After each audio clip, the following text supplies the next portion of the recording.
హల్లెలూయా. దేవునికి అతి పరిశుద్ధ నామానికి మహిమ కలుగునుగాక.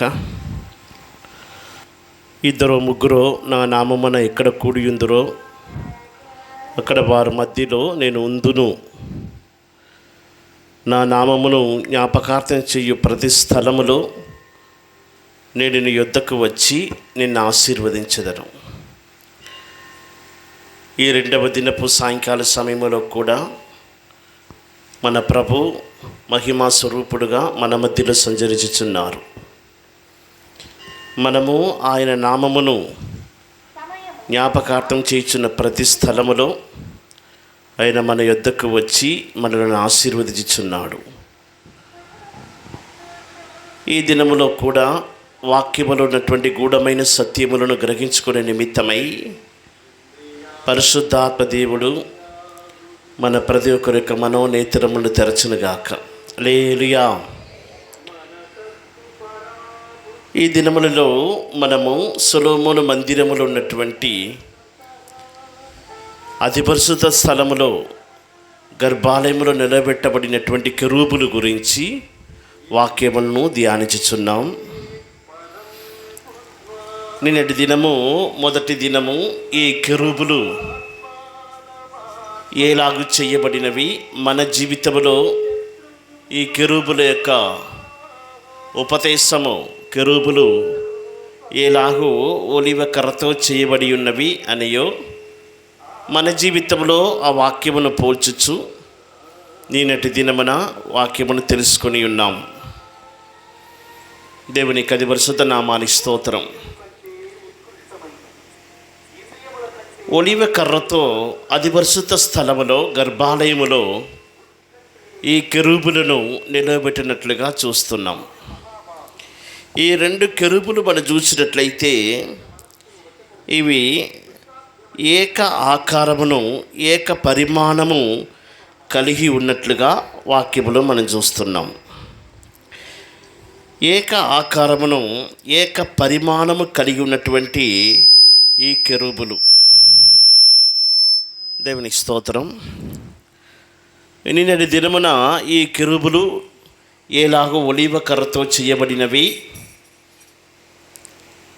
ఒలివ చెట్టు తనలో తైలము కలిగి ఉన్నట్లుగా, ఆ తైలము అనేది అభిషేకమునకు సాదృశ్యమని వాక్యమును తెలుసుకుని ఉన్నాం. ఈ దినమున మనము తెలుసుకోవలసిన ఈ కెరూబుల గురించిన తెలుసుకోవలసిన మా రెండవ ఉపదేశం ఏమిటంటే, 2 దినవృత్తాంత గ్రంథము 3వ అధ్యాయం, 2 దినవృత్తాంత గ్రంథము 3వ అధ్యాయం 13వ వాక్యం చదువుదాం. ఈ ప్రకారము చాచుకొనిన ఈ కేరూబుల రెక్కలు 20 మూరలు వ్యాపించెను. కేరూబుల పాదముల మీద నిలువబడెను. వాటి ముఖములు మందిరపు లోతట్టు తిరిగి ఉండెను.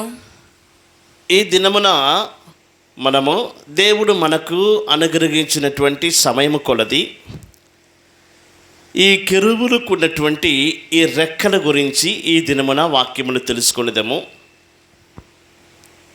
సమయం ఉన్నట్లయితే ఇంకా ఈ కెరూబుల గురించిన సత్యములను మనము దేవుని సన్నిధానములో తెలుసుకున్నట్లుగా పరిశుద్ధాత్మ దేవుడు మనకు సహాయం చేయునుగాక. ఈ కెరూబులు సొలొమోను మందిరపు యొక్క అతి పరిశుద్ధ స్థలములో గర్భాలయములో నిలబెట్టబడినవి.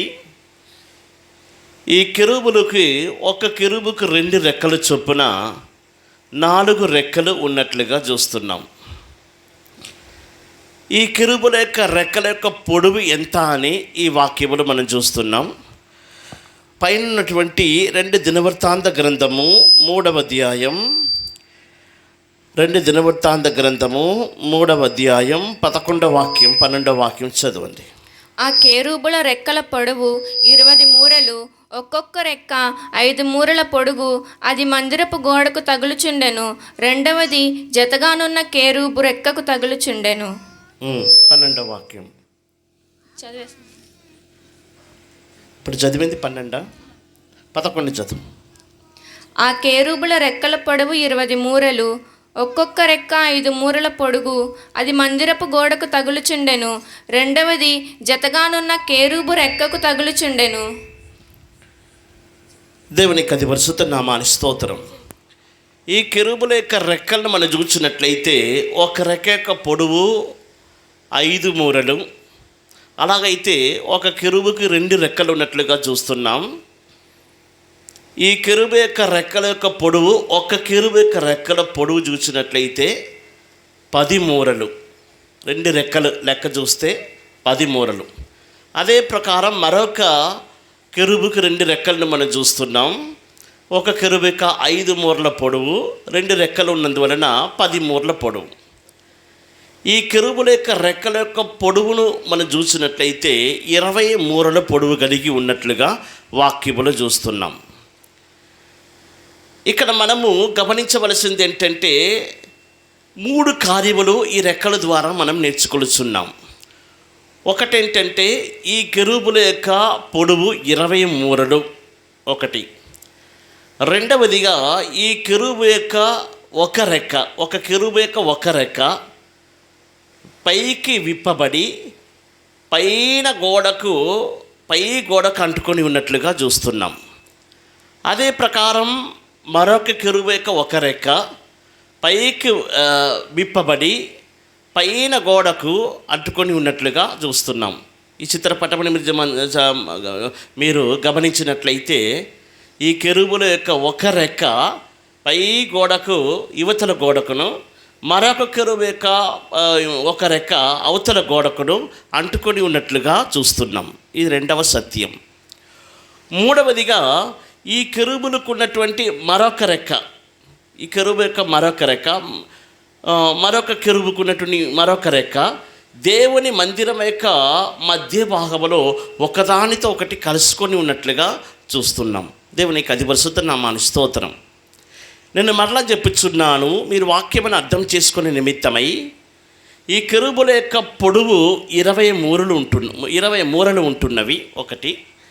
రెండవదిగా ఒక కెరూబు యొక్క ఒక రెక్క యువతల గోడకును, మరొక కెరూబు యొక్క ఒక రెక్క అవతల గోడకును పైకి ఆ రెక్కలు విప్పబడి అంటుకొని ఉన్నట్లుగా చూస్తున్నాం. మూడవదిగా ఈ కెరూబు యొక్క ఒక రెక్క, మరొక కెరూబు యొక్క ఒక రెక్క దేవుని యొక్క మందిరం యొక్క మధ్య భాగంలో ఒకదానితో ఒకటి కలుసుకొని ఉన్నట్లుగా అంటుకొని ఉన్నట్లుగా వాక్యములో మనం చూస్తున్నాం. దేవునికి అది పరిశుద్ధ నామాని స్తోత్రం. సొలొమోను రాజు దేవుని యొద్ద నుండి జ్ఞానము పొందుకున్నటువంటి ఒక వ్యక్తి.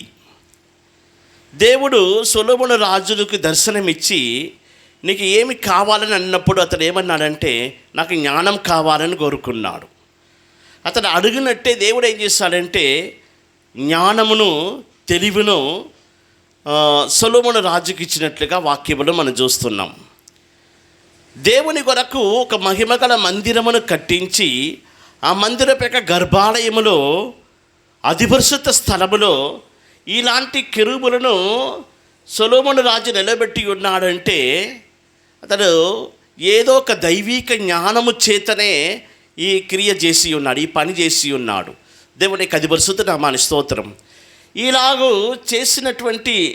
ఈలాగు ఈ కెరూబుల యొక్క ఆకారమును తయారు చేసినటువంటి పాత నిబంధన కాలములో జీవించినటువంటి సొలొమోను రాజు దీని యొక్క నిజమైన ఉపదేశము, నిజమైన అర్థం ఏమిటో అతనికి తెలిసి ఉంటుందో లేదో కానీ ఈ కొత్త నిబంధన కాల పరిశుద్ధులైన దేవుని బిడ్డలైన మన జీవితంలో మనం పొందుకోవలసిన ఉన్నతమైన ఆత్మీయ అనుభవములకు ఇవన్నీ సాదృశ్యంగా కనబడుచున్నది. దేవునికి అది పరిశుద్ధ నామాని స్తోత్రం. ఈ దినమున పరిశుద్ధాత్మ దేవుడు మన మధ్యలో సంచరించుచున్నారు. ఈ కెరూబులలో ఉన్నటువంటి ఉన్నతమైన సత్యములను, ఈ కెరూబుల్లో ఉన్నటువంటి ఈ రెక్కల ద్వారా మనం నేర్చుకోవలసిన ఉపదేశములను గ్రహించుకునే నిమిత్తమై పరిశుద్ధాత్మ దేవుడే మన ప్రతి ఒక్కరి యొక్క మనోనేత్రములు తెరచునుగాక. హల్లెలూయా. దేవునికి అది పరిశుద్ధ నామాని స్తోత్రం.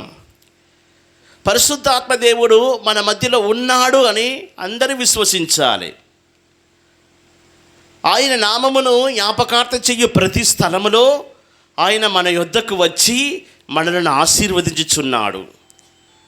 ఆయా కాలంలో మరుగు చేయబడినటువంటి గూఢమైన సత్యములను ఉపదేశములను గ్రహించుకునే నిమిత్తమై పరిశుద్ధాత్మ దేవుడే లూదియా హృదయాన్ని తెరచినట్టు మన ప్రతి ఒక్కరి యొక్క హృదయాన్ని మనోనేత్రములను తెరచునుగాక.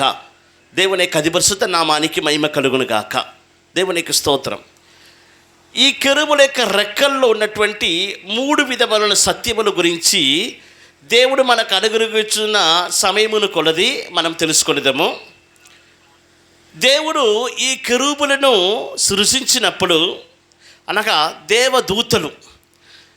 దేవదూతల్లో 4 గుంపు వారు ఉన్నారు. ఒక గుంపు వారు, నేను క్లుప్తంగా చెప్పుచున్నాను, మనం నేర్చుకోవలసిన సత్యోపదేశములు చాలా ఉంటున్నాయి కనుక అన్ని వాక్యాలు చదివి వివరించాలంటే సమయం చాలదు, క్లుప్తంగా చెప్పుచున్నాను.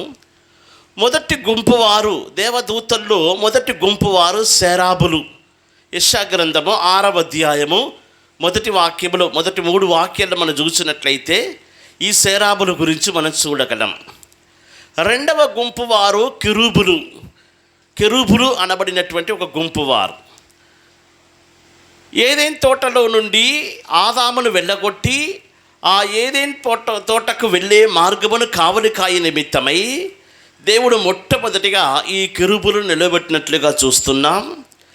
ఈ కెరూబుల యొక్క మహిమ ప్రభావం అనేది చాలా శ్రేష్టమైనదిగా యెహెజ్కేలు గ్రంథములో మనం చూస్తున్నాం.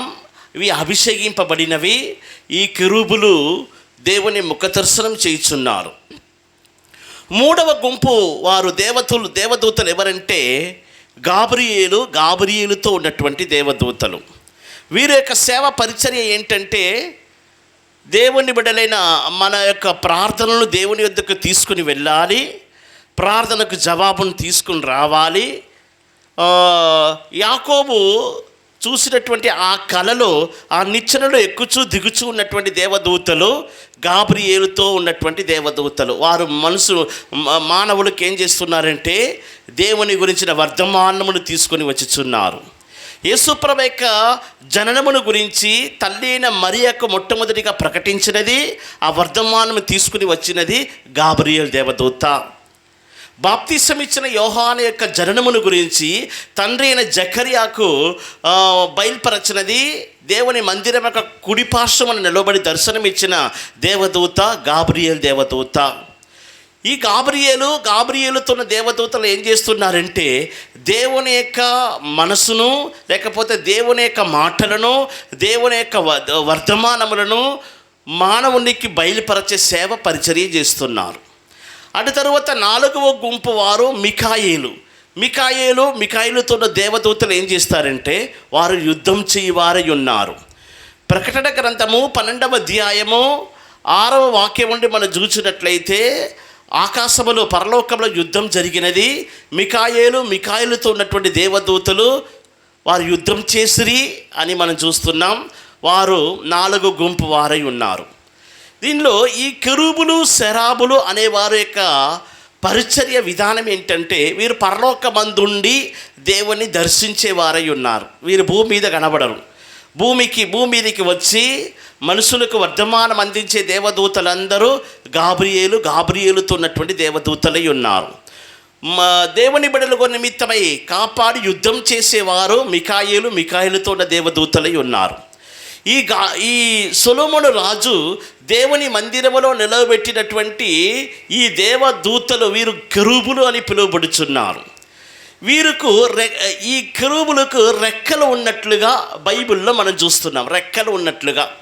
రెక్కలు దేవుడు వీరిని సృష్టించిన విధానమును గురించి మనం చూసినట్లయితే రెక్కలతో వీరిని సృష్టించి ఉన్నాడు. వీరు నిరంతరము దేవుని ఎదుట నిలబడి దేవుణ్ణి స్తుతించుచు దేవుణ్ణి ఆరాధించుచున్నటువంటి దేవదూతల్లో ఒక గుంపు వారై ఉన్నారు. ఈ రెక్కలు మనకు బోధించుచున్నటువంటి సత్యం ఏమిటి? ఆదికాండము 1వ అధ్యాయంలో మనం చూసినట్లయితే భూమి ఆకాశమును దేవుడు సృష్టించిన దినమున ఆకాశములో ఎగురుచున్నటువంటి సకల జాతి రెక్కలు కలిగినటువంటి పక్షులను దేవుడు కలుగజేస్తున్నట్లుగా వాక్యములో మనం చూస్తున్నాం. అంటే రెక్కలు కలిగినవి పక్షులు అవి ఎగురుచూ ఉంటున్నవి. దేవుని పరిశుద్ధ నామానికి స్తోత్రం. ఒక పక్షి అన్నట్లయితే ఆ పక్షి ఎగురుతూ ఉంటున్నది. ఉన్నతమైన స్థలములో ఎగురుచున్నటువంటి పక్షిరాజును గురించి మనకు బాగా తెలుసు. నానా విధములైనటువంటి జాతి పక్షులను గురించి మనకు బాగా తెలుసు. ఇవన్నీ రెక్కలు కలిగి ఉంటున్నవి. దేవునికి స్తోత్రం. ఈ పరిశుద్ధ గ్రంథములో ఉన్నటువంటి వాక్యములు, ప్రతి ఉపదేశములు మనం చూసినట్లయితే ఇవన్నీ ఎబ్రీయులకు రాసిన పత్రిక 10వ అధ్యాయంలో మనం చూస్తున్నాం. గ్రంథపు చుట్టూలో నన్ను గురించి రాయబడి ఉన్న ప్రకారం, దేవా ఇదిగో నేను నీ చిత్తం చేయుటకు వచ్చుచున్నాను అని వాక్యములో మనం చూస్తున్నాం. గ్రంథపు చుట్టూలో నన్ను గురించి రాయబడి ఉన్న ప్రకారం ప్రతి వాక్యములో ఉన్నటువంటి ఉపదేశములు, గూఢమైన సంగతులు కొన్ని సందర్భంలో దేవుడు ఏం చేస్తున్నాడంటే ఉపమాన రీతిగా బయలుపరచుచున్నాడు. ఒక సంభవం ద్వారా బయలుపరచుచున్నాడు, లేకపోతే ఒక వస్తువు ద్వారా బయలుపరచుచున్నాడు. ఇవన్నిటి మూలముగా మనం నేర్చుకోవలసిన అనేక విధములైనటువంటి ఉన్నతమైన ఆత్మీయ ఉపదేశములు ఉంటున్నవి. దేవునికి స్తోత్రం.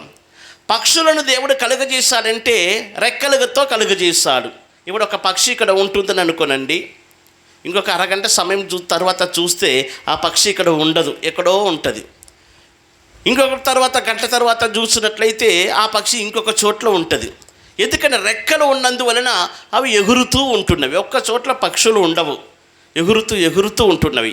ఉన్నతమైన స్థలములకు ఎగురుచున్నటువంటి పక్షిరాజును గురించి మనకు బాగా తెలుసు. దేవుని పరిశుద్ధ నామానికి స్తోత్రం. ఎగురుతూ ఉంటున్నవి.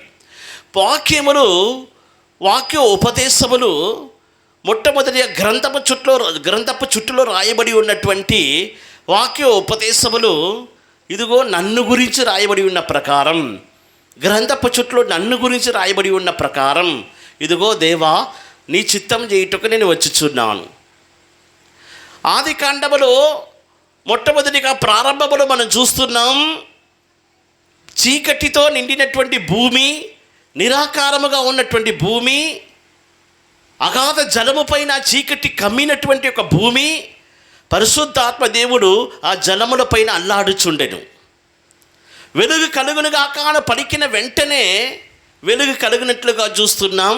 ఈలాగు మన చేతులు ఇవ్వబడినటువంటి బైబిల్ పరిశుద్ధ గ్రంథము ప్రారంభమగుచున్నది. ఇదే పరిశుద్ధ గ్రంథము ముగించబడినప్పుడు ప్రకటన గ్రంథంలో 21-22వ అధ్యాయంలో మనం చూస్తున్నాం. మహిమతో నిండిన తన భర్త కొరకు అలంకరింపబడినటువంటి పెళ్లి కుమార్తె వలె సిద్ధపరచబడినటువంటి నూతన యెరూషలేము పట్టణమును గురించి చదువుచున్నాం. దేవునికి స్తోత్రం. చీకటితో నిండిన నిరాకారముగాను శూన్యముగాను అగాధ జలము పైన చీకటి కమ్మినటువంటి భూమిని గురించి రాయబడినటువంటి వాక్యముతో ప్రారంభమగుచున్న బైబిల్ ముగించబడినది మహిమతో నిండినటువంటి పరలోక రాజ్యము, దగదగ మెరుస్తున్నటువంటి నూతన యెరూషలేము పట్టణమును గురించిన వాక్యములతో ముగించబడి ఉన్నది. ఈ బైబిల్ని దేవుడు మన చేతికి ఇచ్చాడంటే ఎందుకు?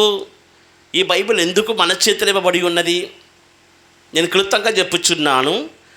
భూమిగాను అంటే నిరాకారముగాను శూన్యముతో నిండినటువంటి భూమిగాను అగాధ జలము పైన చీకటి కమ్మినటువంటి స్థితిలో కనబడుచున్న మానవుని యొక్క జీవితమును దేవుడు మొట్టమొదటిగా వెలుగును కలుగజేసి ఆది కాండము నుండి రాయబడినటువంటి ప్రతి వాక్య ఉపదేశములు అంతా ఆ మానవుని పట్ల సంపూర్తి చేసి ఆ పరిశుద్ధ గ్రంథం ముగించబడినప్పుడు ఒక మహిమతో నిండినటువంటి ఒక పెళ్లి కుమార్తె సంఘమును గురించిన వాక్యముతో ఆ పరిశుద్ధ గ్రంథం ముగించబడుచున్న ప్రకారం ఒక మానవుని యొక్క జీవితము ముగించబడినప్పుడు ఒక మహిమగల సంఘముగా పెళ్లి కుమార్తెగా మార్చబడాలి అనే ఆ ఉద్దేశముతోనే ఈ బైబిల్ మన చేతులు ఇవ్వబడి ఉన్నది. దేవునికి స్తోత్రం. ఏదో ఆ కాలంలో భక్తుల జీవితంలో జరిగినటువంటి ఒక చరిత్ర చదవటానికి ప్రభు మన చేతిలో బైబిల్ని ఇవ్వలే. ప్రియమైన దేవుని బిడ్డ, నీ జీవితం ప్రారంభంలో ఎలాగ కనబడుచున్నది?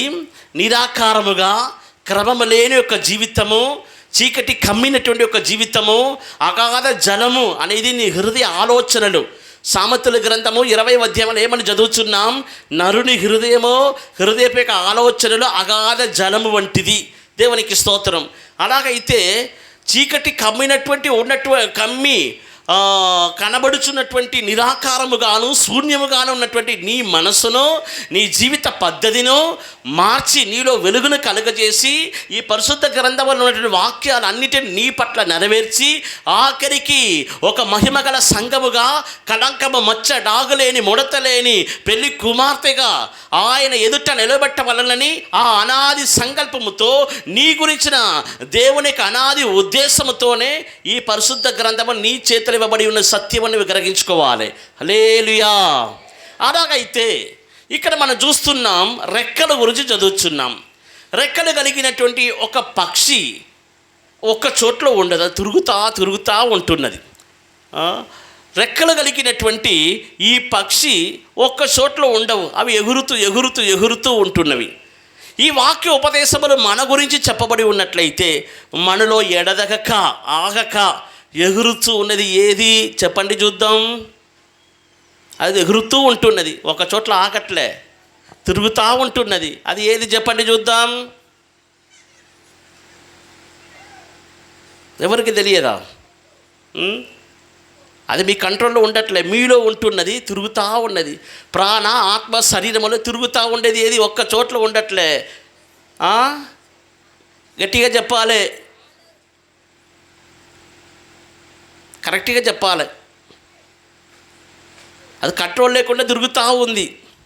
మీరు ఇక్కడ కూర్చుండి ఉండవచ్చు, ఇప్పుడు దేవుని సన్నిధిలో కూర్చుండి ఉండవచ్చు. మీ మనసు ఎక్కడ ఉంటుందో ఎవరికి తెలుసు? ఏదో 2 రోజుల ముందు జరిగినటువంటి సంభవం అని ఆలోచించి ఉండవచ్చు. లేకపోతే మీ ఇల్లును గురించిన మీ కుటుంబ సమస్యలను బాధతో మీ మనసు తిరుగుతూ ఉండవచ్చు. దేవునికి స్తోత్రం. వారం రోజు ముందు హైదరాబాద్కు వెళ్ళి వచ్చి ఉండవచ్చు, అక్కడికి మీ మనసు వెళ్ళి ఉండవచ్చు. దేవునికి స్తోత్రం. మానవుని యొక్క మనసు ఒక చోట్ల ఉండక తిరుగుతూ ఉంటున్నది, అదే కదా. మానవుని యొక్క ఆత్మ ఒక చోట్ల ఉండకుండా అది ఎగురుతూ ఉంటున్నది. దేవుని యొక్క అధిపరిశుద్ధ నామాని స్తోత్రం. అందుకే తన మనస్సును అణచుకొనని వాడు ప్రాకారం లేని పురమ వంటి వాడిని వాక్యములు మనం చూస్తున్నాం. మానవుని యొక్క మనస్సు అనేది పక్షి రెక్కల వంటిది, రెక్కలు కలిగినటువంటి ఒక పక్షి వంటిదిగా కనబడుచున్నది. అది ఎగురుతూ ఉంటున్నది, ఒక్క చోట్ల ఉండక మానవుని యొక్క మనస్సు అనేది తిరుగుతూ ఉంటున్నది. దేవుని యొక్క అధిపరిశుద్ధ నామానికి స్తోత్రం. అందువలన ఈ రెక్కలు అని అన్నప్పుడు మనము సులభంగా అర్థం చేసుకోవాలంటే, ఒకే మాటలో చెప్పాలంటే, దేవుడు మనకు అనుగ్రహించినటువంటి మన మనస్సుకు సాదృశ్యంగా కనబడుచున్నది, లేకపోతే మనలో ఉన్నటువంటి ఆత్మకు సాదృశ్యంగా కనబడుచున్నది. ఈ కెరూబులు ఎలాగ ఒలివ కర్రతో చేయబడినవి, ఈ ఒలివ కర్ర మనకు బోధించిన ఉపదేశము, ఇవన్నిటిని గురించి నిన్నటి దినమున వాక్యములు తెలుసుకొని ఉన్నాం. ఈ దినమున మనము ఈ రెక్కల గురించిన ఉపదేశమును మనము తెలుసుకొనుటకు ముందు, ఈ రెక్కలు అనేవి అవి ఈ కెరూబులు ఎగురు నిమిత్తమై దేవుడు ఈ కెరూబులకు ఇచ్చి ఉన్నాడు. ఈ రెక్కలు కలిగినటువంటి ఈ కెరూబులు వారు ఎగురుతూ ఉన్నట్లుగా పరిశుద్ధ గ్రంథములో అనేక స్థలములలో వాక్యములు మనం చూస్తున్నాం. దేవునికి దేవదూతలకు రెక్కలను ఇచ్చారు ఎగురు నిమిత్తమై, ఒక స్థలమును ఇంకొక స్థలానికి ఎగురుచు ఉండే నిమిత్తమై. వాక్యములు మన గురించి గ్రంథపు చుట్టూ మన గురించి రాయబడి ఉన్నట్లయితే, మన ప్రాణాత్మ శరీరములో ఎగురుచు ఒక్క చోట్ల ఉండక తిరుగుచూ ఉండేది ఏది అంటే మన మనస్సు. దేవునికి స్తోత్రం. మనలో ఉన్నటువంటి ఆత్మ, మన మనస్సు అనేది ఒక్క చోట్ల ఉండట్లే. ఈ దినాల్లో మానవుని యొక్క మనస్సును కంట్రోల్ చేయలేకపోవచ్చున్నాడు. మానవుడు తన మనస్సును తన ఆధీనములోనికి తీసుకుని రావాలని ఎంతగానో ప్రయాసపడుచున్నాడు. దేవుని యొక్క అధిపరిశుద్ధ నామాని స్తోత్రం.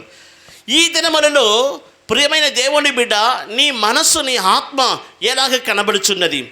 ఈ అధిపరిశుద్ధ స్థలములో చక్కగా నిలబెట్టబడినటువంటి ఈ కెరూబుల యొక్క ఉపదేశ సత్యము నీ పట్ల నెరవేర్చబడాలంటే, దేవుడు నీ కొరకు సిద్ధపరచినటువంటి ఆ 3వ ఆకాశం అనే అధిపరిశుద్ధ స్థలములో నీ పాదములు చక్కగా నిలబడి అక్కడ యేసయ్యతో కూడా నీవు ఉండాలంటే ఈ కెరూబులకు ఉన్నటువంటి రెక్కల్లో ఉన్నటువంటి ఈ 3 అనుభవాలు నీ జీవితంలో తప్పకుండా నీవు కలిగి ఉండవలను. దేవుని యొక్క పరిశుద్ధ నామానికి స్తోత్రం. మొట్టమొదటిగా మనం చూసినట్లయితే ఈ కెరూబులు 20 మూరల పొడవు కలిగి ఉన్నట్లుగా చూస్తున్నాం. 20 మూరల పొడవు కలిగి ఉన్నవి. ఒకసారి వాక్య బాగా చదవండి అమ్మా. 2 దినవృత్తాంత గ్రంథము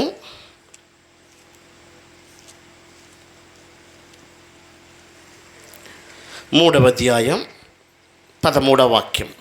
ఈ ప్రకారము చాచుకొనిన ఈ కెరూబుల రెక్కలు 20 మూరలు వ్యాపించెను. ఈ ప్రకారము చాచుకొని ఉన్న ఈ కెరూబుల యొక్క రెక్కలు 20 మూరలు వ్యాపించెను. 20 మూరలు. పరిశుద్ధ గ్రంథములు మనం చూసినట్లయితే దేవుని యొక్క వాక్యముల యొక్క మర్మములు, గూఢమైన సంగతులు సంఖ్యలో రాయబడి ఉన్నట్లుగా చూస్తున్నాం. సంఖ్యలో 1 అనేది దేవుడు ఒక్కడే. 2 అనే సంఖ్య 2 ఇద్దరు సాక్షులను బయలుపరచుచున్నది. ఇంకొక విధంగా చెప్పాలంటే 2 నిబంధనలకు సాదృశ్యం.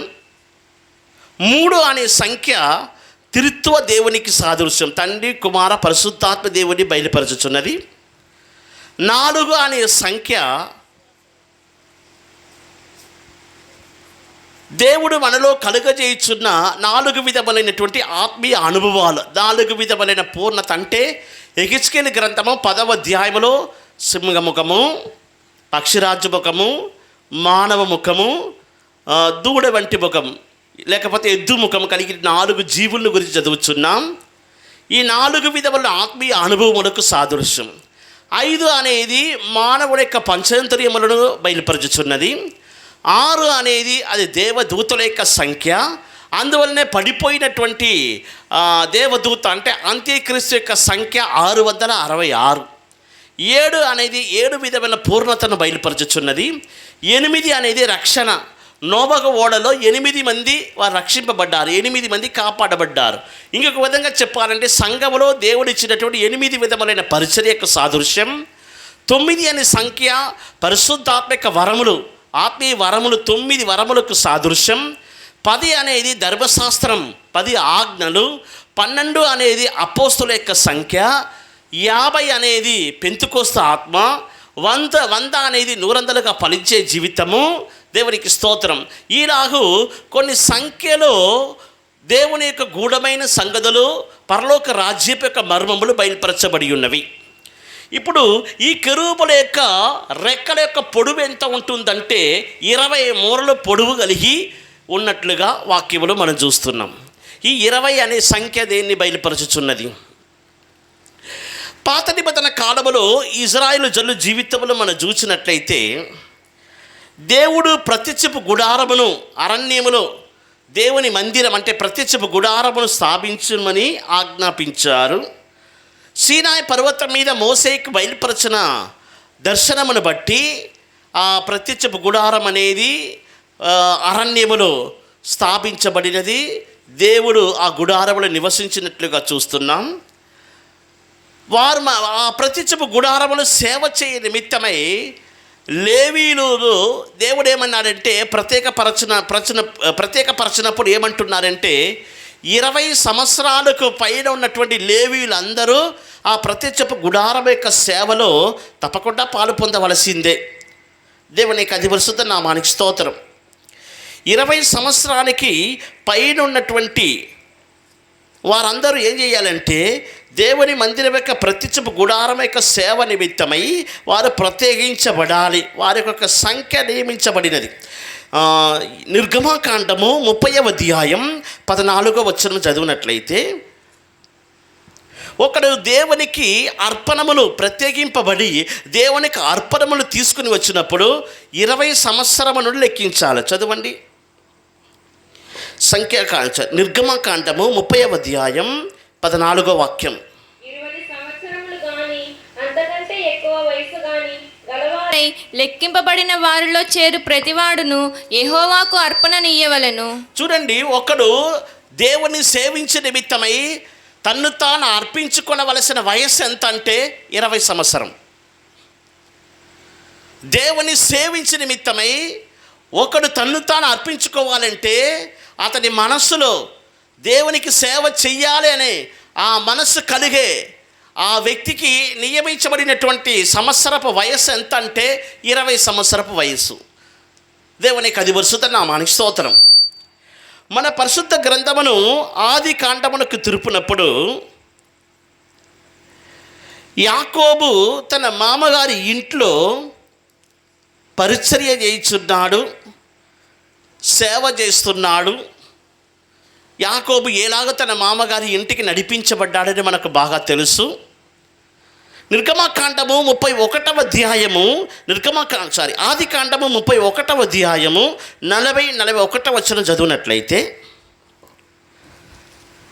ఆది కాండము 31వ అధ్యాయం 40-41 వచనములు. పగటి ఎండకును రాత్రి మంచుకును నేను క్షీణించిపోతిని, నిద్ర నా కన్నులకు దూరమాయెను. ఇది వరకు నీ ఇంటిలో 20 ఏండ్లు ఉంటిని. ఇది వరకు నేను నీ ఇంట్లో 20 ఏళ్ళు ఉంటిని. నీ ఇద్దరు కుమార్తెల నిమిత్తము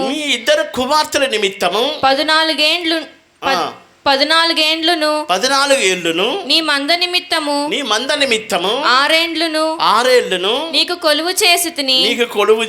ఆ కొలువు ఎట్లా చేశాడు?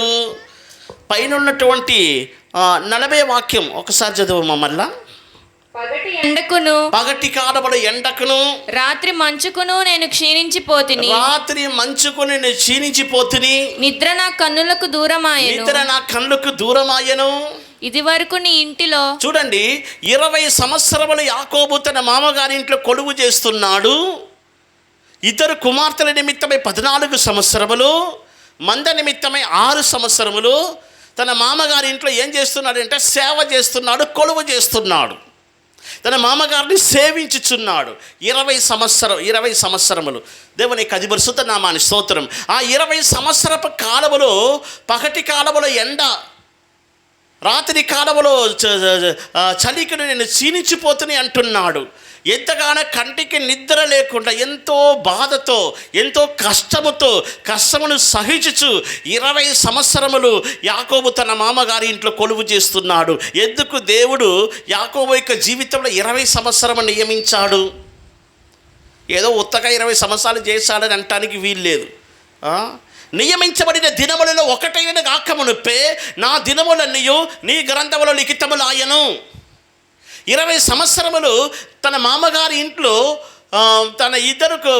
తన మామగారి యొక్క కుమార్తెలు ఇద్దరు నిమిత్తమై 14 సంవత్సరములు, మంద నిమిత్తమై 6 సంవత్సరములు, 20 సంవత్సరములు యాకోబు తన మామగారి ఇంట్లో కొలువు చెయ్యాలి, తన మామగారి ఇంట్లో సేవ చెయ్యాలనేది దేవుడు ముందుగా నిర్ణయించినటువంటి నిర్ణయం. దేవుని కది పరిశుద్ధ నామానికి స్తోత్రం. నియమించబడిన దినములలో ఒకటైన గాకమునుపే నా దినములన్నీయు దేవా నీ గ్రంథములో లిఖితములాయెను. ఆ వాక్యం ఒకసారి చదువమ్మా. 139వ కీర్తన.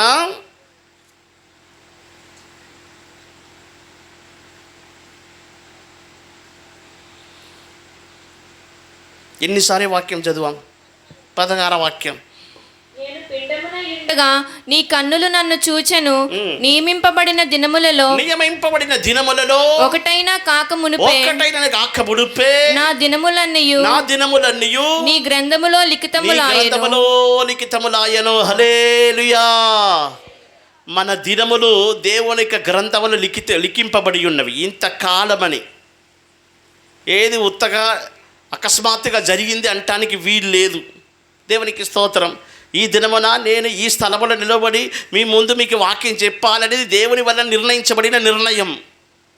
నియమింపబడిన దినములలో ఒకటైన కాకమునుపే నా దినములన్నీయు దేవాని గ్రంథములో లిఖితములాయెను.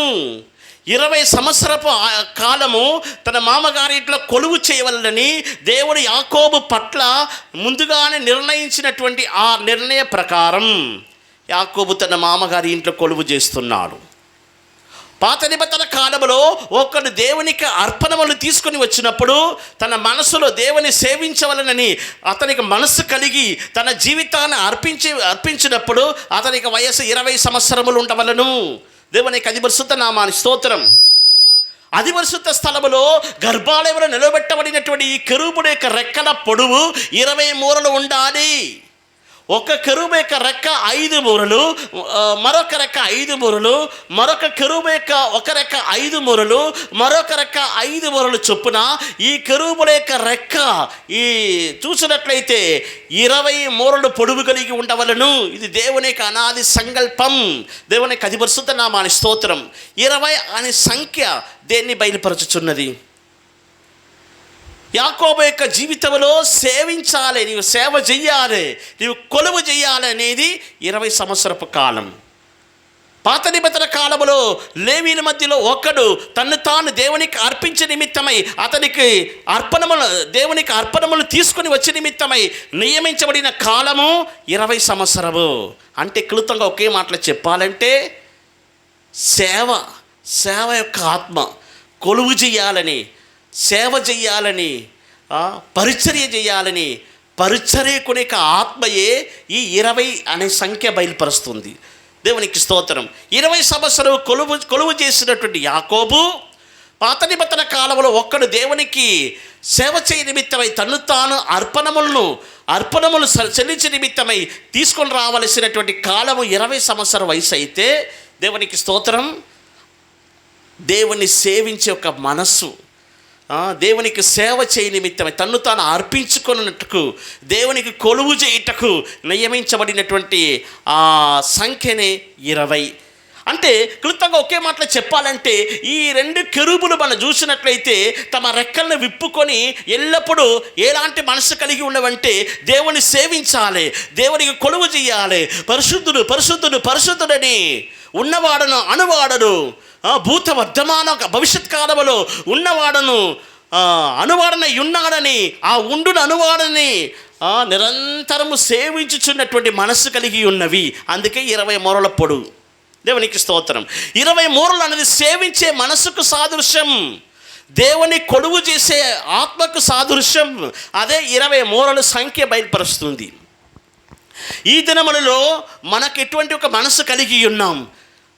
రెక్కలు వంటి ఎగురుచున్నటువంటి నీ మనసులో దేవునికి సేవ చెయ్యాలని ఒక ఆత్మ ఉండాలి, దేవునికి కొలువు చేయాలని ఒక ఆత్మ నీలో ఉండాలి.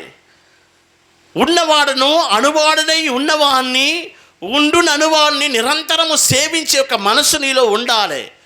భూత వర్ధమాన భవిష్యత్ కాలములో జీవించు వాడినే మనము సేవింపవలను. దేవుని యొక్క అతి పరిశుద్ధ నామానికి స్తోత్రం. ఆయన పూజనీయుడై ఉన్నాడు, ఆయన స్తోత్రార్హుడై ఉన్నాడు. వధింపబడినటువంటి గొర్రెపిల్ల స్తుతులు స్తోత్రములు ఘనత మహిమ స్తోత్రములు సేవ అందుకున్నట్టుకు ఆయన అర్హుడై ఉన్నాడు. దేవుని యొక్క అతి పరిశుద్ధ నామానికి స్తోత్రం. నా మాటను విడుచున్నటువంటి దేవుని బిడలారా, ఒకవేళ నా ముందుండి ఈ వాక్యమును మీరు వినుచుండవచ్చును, లేకపోతే దూరములో నుండి ఈ స్వరమును వినుచుండవచ్చును. మేమైతే ఈ మచిలీపట్నం పట్టణములో ఈ పోతపల్లి గ్రామములైతే దేవుని యొక్క వాక్యమును ప్రకటిస్తున్నాం. దేవుని యొక్క అతి పరిశుద్ధ నామానికి స్తోత్రం. మేము మీకు ప్రకటించే వాక్యం ఏమిటి? భూమి ఆకాశమును సృష్టించిన సృష్టికర్త ఒక్కడు ఉన్నాడు, సమస్తము ఆయన మూలముగా కలుగజేయబడినది. ఆది యందు వాక్యం ఉండెను, ఆ వాక్యము దేవునితో ఉండెను, ఆ వాక్యమే దేవుడై ఉండెను. సమస్తము ఆయన మూలముగా కలుగజేయబడినది, ఆయన లేకుండా ఏది కలుగజేయబడలేదు. ఆయనే స్తోత్రార్హుడై ఉన్నాడు, మానవుడు ఆయననే సేవింపవలను. దేవునికి స్తోత్రం. ఈ దినముల్లో సృష్టికర్త అయిన దేవుడు భూమి ఆకాశమును సృష్టించిన దేవుణ్ణి గ్రహించుకొనక తెలియక ఎవరిని సేవించాలని మనుషునికి దారి తెలియట్లే. ఎవరిని సేవించాలి, ఎవరికి కొలువు చేయాలి, ఎవరిని పూజించాలి, ఎవరు స్తోత్రార్హుడు, ఎవరు పూజలు అందుకున్నట్టుగా అర్హుడు. దేవుని యొక్క అతి పరిశుద్ధ నామానికి స్తోత్రం. ఈ దినములో మానవులు దారి తెలియక మానవుల్ని పూజిస్తున్నారు, మట్టిపాల వచ్చిన మానవుల్ని పూజిస్తున్నారు.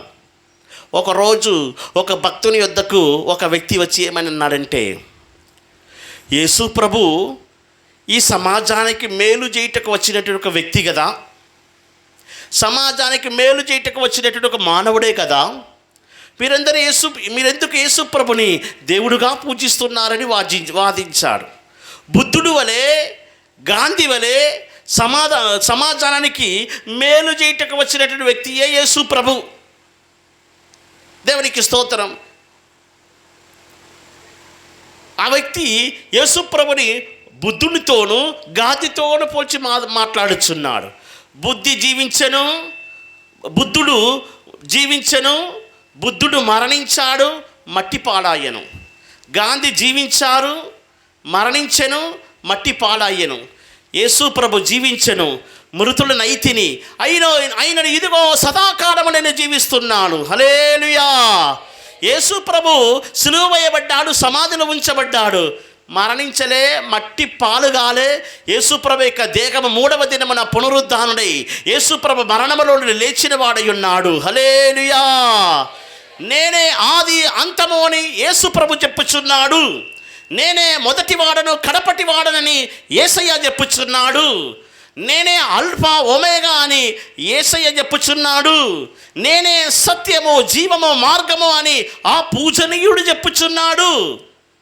ఒకడు నన్ను వెంబడించినట్లయితే అతడు పరలోక రాజ్యములో ప్రవేశించును, నా ద్వారా తప్ప ఎవడను పరలోక రాజ్యములో ప్రవేశించలేడు అని ఏ మహానుభావుడనే మాట అన్నాడా? దేవునికి స్తోత్రం. యేసు ప్రభువే ఈ మాట చెప్పి ఉన్నాడు, ఈ మాటను ప్రకటించి ఉన్నాడు. యేసు ప్రభు 3వ దినమున మరణము నుండి లేచి పునరుద్ధానుడై ఈనాటి వరకు ఇక మీదట కూడా నిరంతరము యుగాయుగములు జీవించువాడై ఉన్నాడు. దేవుని యొక్క అతి పరిశుద్ధ నామానికి మహిమ కలుగును గాక. మనం ఆయన్ని సేవింపవలను, ఆయనకి మనం కొలువు చేయాలి. మనకు ఆ మనస్సు ఉండాలి, ఆత్మ మనకు ఉండాలి. మీరు ఎవరిని సేవించుచున్నారు ఒకసారి పరిశీలించి చూడండి. ఈ 20 మూరల పొడవు అనేది సేవించే, కొలువు చేసే ఆత్మకు సాదృశ్యంగా కనబడుచున్నది. మనకు ఒక మనసు ఉండాలి, దేవుణ్ణే సేవించాలని మనసు ఉండాలి. నేను నా ఇంటి వారును యెహోవానే సేవించదం. దేవునికి స్తోత్రం. మనము ఎవరిని సేవిస్తున్నాం, ఎవరికి మనం కొలువు చేస్తున్నాం? యాకోబు రాత్రి పగలు దేవునికి, తన మామగారికి కొలువు చేశాడు, తన మామగారి ఇంట్లో. ఈ దినమున మన కొలువు ఎలాగ ఉంటున్నది, మనము దేవుని సేవించే విధానం ఎలాగ ఉంటున్నది? యథార్థమైన రీతిగా మనసుపూర్తిగా దేవుని సేవిస్తున్నారా? దేవునికి స్తోత్రం. నీ పూర్ణ మనసుతోనూ, నీ పూర్ణ హృదయముతోనూ నీ దేవుడిని యెహోవానే సేవింపవలను. మత్తయి సువార్త 22వ అధ్యాయం 37వ వాక్యం.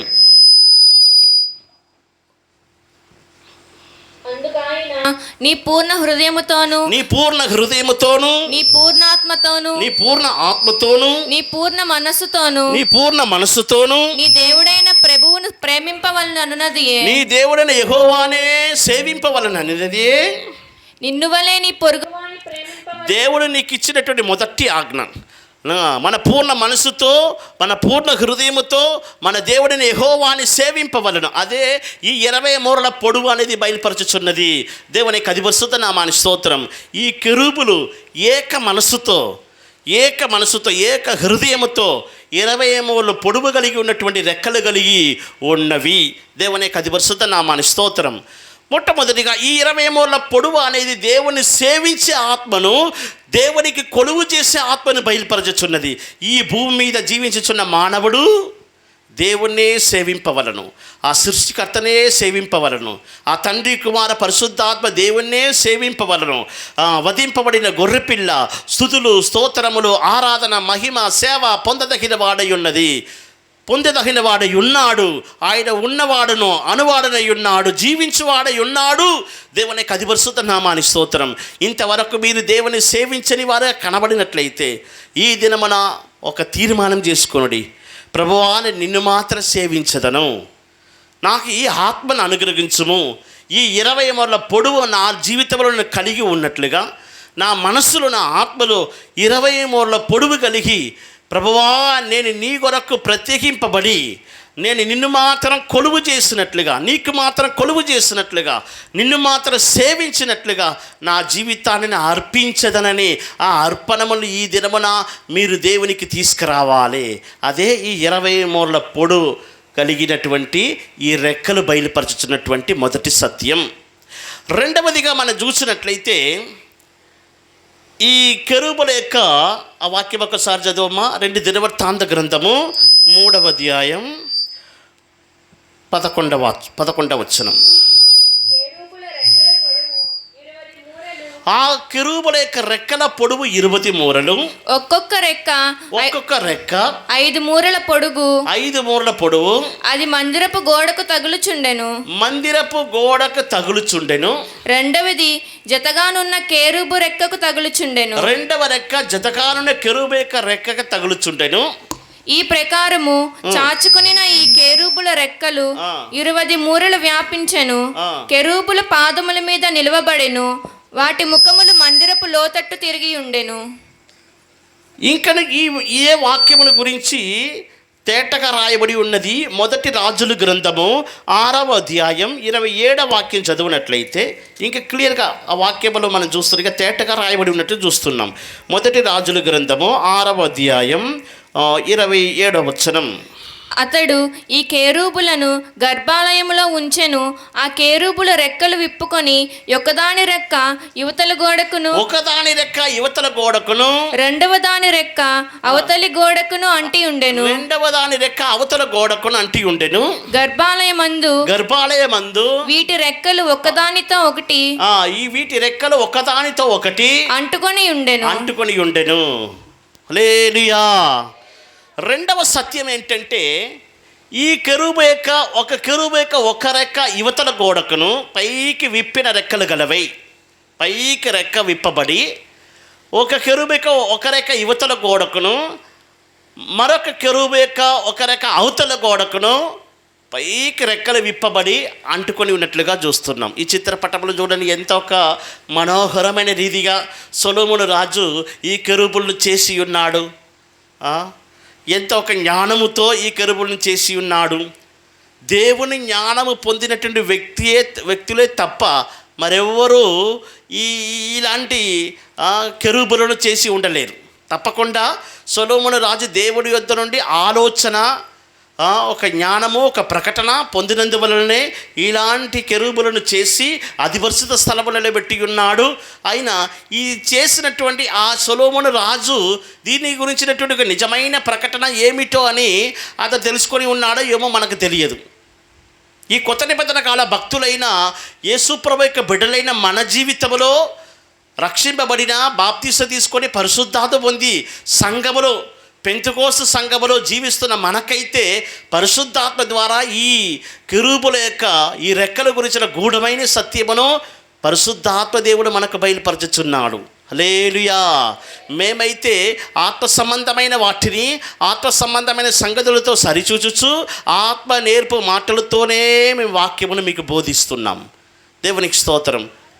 దేవుని సంబంధమైన వాటిని, ఆత్మ సంబంధమైన వాటిని ఆత్మ సంబంధమైన వారే కానీ మరెవరు గ్రహించుకొనలేరు.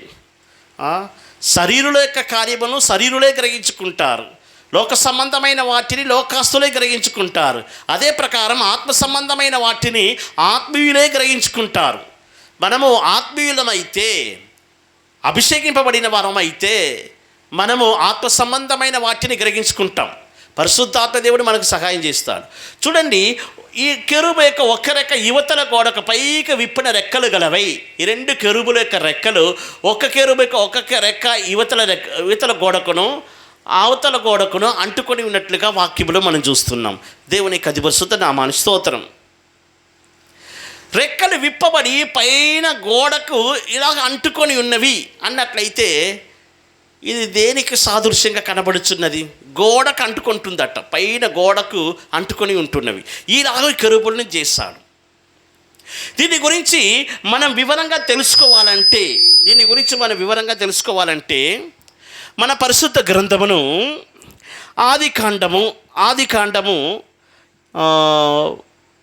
6వ అధ్యాయమునకు మన పరిశుద్ధ గ్రంథమును తిరుపునప్పుడు, క్షమించండి,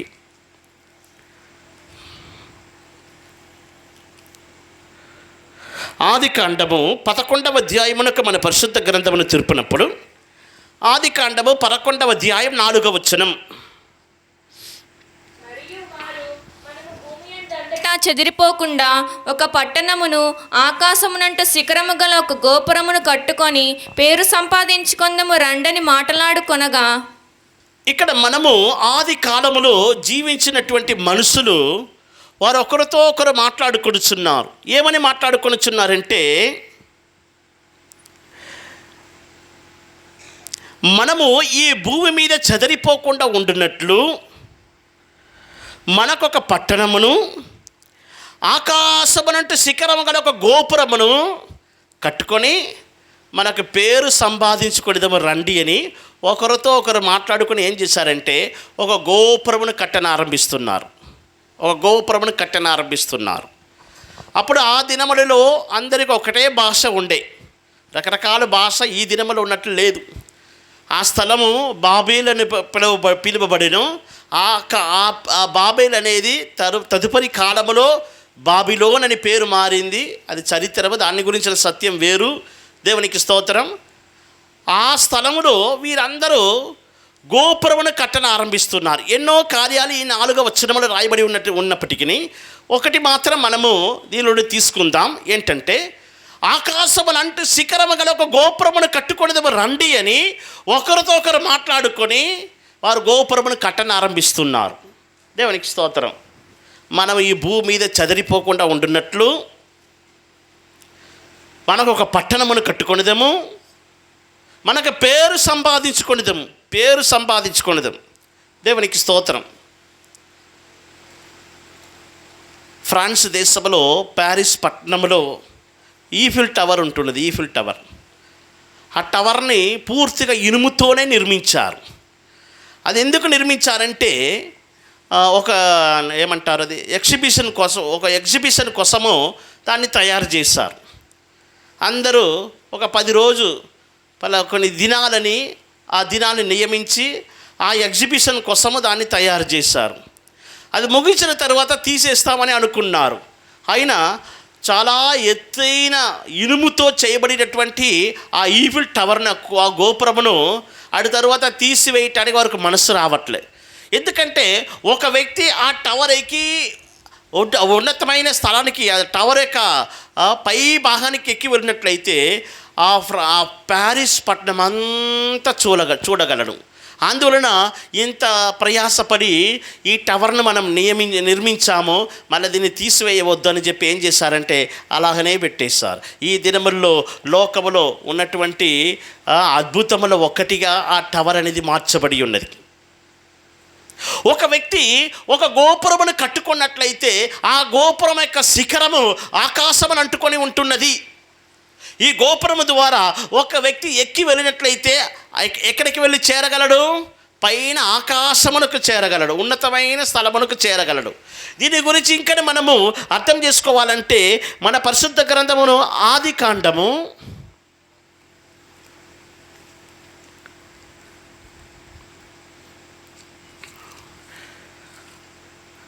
28వ అధ్యాయము 12వ వాక్యం చదివినట్లయితే ఒక నిచ్చెన గురించి చదువుతున్నాం. ఒక నిచ్చెన చదవండి. అప్పుడతడు ఒక కల కనెను, అందులో ఒక నిచ్చెన భూమి మీద నిలువబడి ఉండెను, దాని కొన ఆకాశమునంటెను, దాని మీద దేవుని దూతలు ఎక్కుచూ దిగుచూ నుండిరి. యాకోబు ఒక కల చూస్తున్నాడు.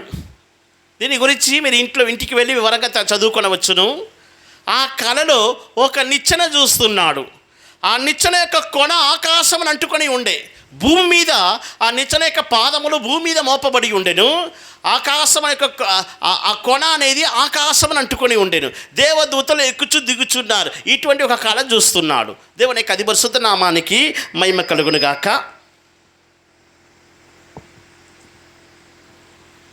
ఆదికాండము 11వ అధ్యాయము 4వ వచనములో ఆకాశం అంటే శిఖరము గల ఒక గోపురమును చూస్తున్నాం. ఆదికాండము 28వ అధ్యాయం 12వ వాక్యములో యాకోబు ఆకాశం అంటే శిఖరం కలిగినట్టు ఆకాశమును కోన ఆకాశమును అంటుచున్నటువంటి ఒక నిచ్చెనను చూస్తున్నాం. ఈ కెరూబుల యొక్క రెక్కలు పైకి విప్పబడి పైన గోడకు అంటుకొని ఉన్నట్లుగా చూస్తున్నాం. ఇది మూడు కార్యాలకు సంబంధం ఉంటున్నది. కాలము వేరైనా, జరిగినటువంటి సంభవములు వేరైనా, బయలుపరచబడినటువంటి సత్యం ఒకటే. పరిశుద్ధాత్మ దేవుడు ఒక్కడే. ఆదికాండము 11వ అధ్యాయములో ఆ దినములో వారు ఆకాశం అంటే శిఖరము గల గోపురమును కట్టుకున్నదేమని మాట్లాడుకున్నారు. అయినా అది పని సగంలో అయిపోయింది. అది వేరు సంగతి. కానీ వారు మాట్లాడుకొనుచున్న ఆ మాటలను బట్టి మనం చూసినట్లయితే ఎందుకు ఆ గోపురము కట్టను ఆరంభిస్తున్నారంటే మనం చెదరిపోకుండా ఉండాలి, అందరూ ఒకే చోట్ల ఉందాం, అంతేగాక మనకు పేరు సంపాదించుకుందాం. గోపురం కట్టుకొని ఆకాశం నుండి శిఖరమును గల ఆ గోపురమును కట్టుకున్నట్లయితే మనకు మంచి పేరు వస్తుంది. దేవునికి స్తోత్రం. ఒక వ్యక్తి ఈ శిఖరం ఈ గోపురం ద్వారా ఎక్కి వెళ్ళినట్లయితే ఆకాశమునకు చేరగలడు. అదే ప్రకారం యాకోబు చూసినటువంటి ఆ కళలో మనం చూసినట్లయితే ఒక వ్యక్తి ఆ నిచ్చెన ఎక్కి వెళ్ళినట్లయితే ఆకాశమునకు చేరగలడు. ఎందుకంటే కొన ఆకాశమును అంటుకొని ఉన్నది, గోపురం యొక్క కొన ఆకాశమును అంటుకొని ఉన్నది. ఈ కెరూబుల యొక్క ఒక రెక్క విప్పబడి పై గోడకు అంటుకొని ఉన్నట్లుగా చూస్తున్నాం. హల్లెలూయా, దేవునికి స్తోత్రం. కాలము వేరైనా బయలుపరచబడుచున్న సత్యం ఒక్కటే. కాలము వేరైనా ఆయా కాలములో క్రియ చేసిన పరిశుద్ధాత్మ దేవుడు ఒక్కడే. దేవునికి స్తోత్రం. ఈ దినములలో ఈ రెక్కలు అనేది మన మనసుకు సాదృశ్యమని వాక్యమును తెలుసుకొని ఉన్నాం.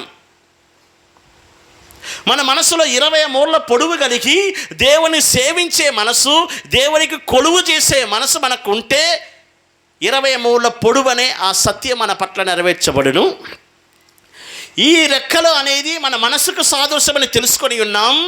మన మనసు ఎల్లప్పుడూ పైన ఆకాశం అంటుకొని ఉండాలి, పైన ఆకాశం అంటుకొని ఉండాలి. అందుకే కొలసీలకు రాసిన పత్రిక 3వ అధ్యాయం 2వ వాక్యం చదివినట్లయితే మీ మనసు పైనున్న వాటి మీదనే పెట్టబడాలి. చదవండి.